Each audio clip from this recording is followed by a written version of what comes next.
আসসালামু আলাইকুম কলিজার আপুরা ভাইয়ারা সবাই কেমন আছেন? আশা করি ভালো আছেন।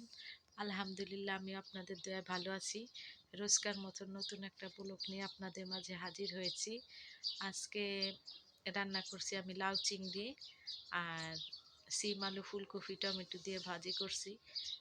সবাই দোয়া করবেন আমার জন্য আর আমার জামাইয়ের জন্য।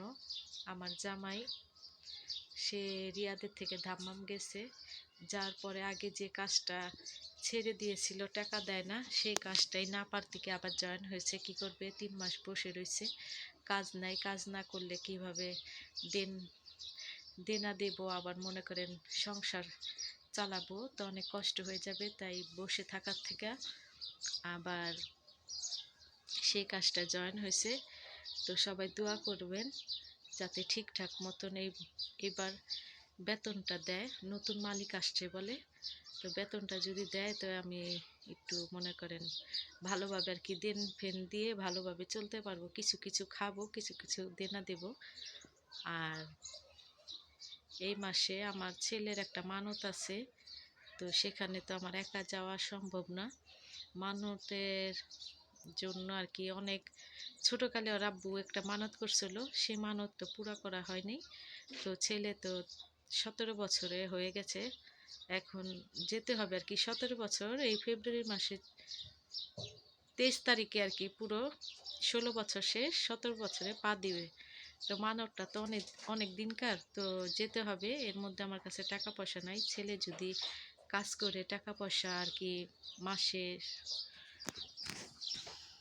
টাকা পয়সা নাই মানতটা করার জন্য। ওই যে 2টা খালা আসছিল বাসায়, তো তারা নিয়ে যাবে, তাদের সাথে যাব। আমি চিনি না, তো তারা বলে গেল 12 তারিখে যাবে, 13 তারিখে আসবে। তো সবাই দোয়া করবেন এই মানতটা পুরা করার পরে যদি আমার ছেলেটা সুস্থ হয়, বা ডাক্তারও দেখাবো। আবার একবার দেখাইছি, ওষুধ খাইছে কিছুদিন, আবারও দেখাবো টাকা পয়সা হলে। টাকা পয়সা তো সেরকম নাই। তো আমি কিছু করার জন্য এই ব্লগ আর ভিডিও বানানো, যে সবাই তো কম বেশি করতেছে, আপুরা ভাইয়ারা সবাই। তো সবাই আমাকে সাপোর্ট দিবেন, পাশে থাকবেন। ইনশাল্লাহ আমিও থাকার চেষ্টা করব। আমি আপনাদের বোন, আমার পাশে থাকবেন, আমি যাতে কিছু করে দেখাতে পারি, সংসারে কিছু হেল্প করতে পারি।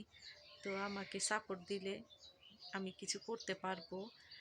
আর যদি ভালো মনে করেন যে আমাদের ধারা একজনের কিছু হয়, তাহলে সাপোর্ট দিবেন। একটু হলেও আমার কথাগুলো যদি একটু হলেও আপনাদের মাঝে আর কি সত্যি মনে হয়, তাহলে সাপোর্ট দিবেন। ভালো লাগলেও বলবেন, খারাপ লাগলেও বলবেন। অনেক কথাই বললাম আপনাদের মাঝে, যদি ভুল ত্রুটি হয় ক্ষমার দৃষ্টিতে দেখবেন। আমি আপনাদের বোন। তো আজকের মতন এই পর্যন্তই। আল্লাহ হাফেজ।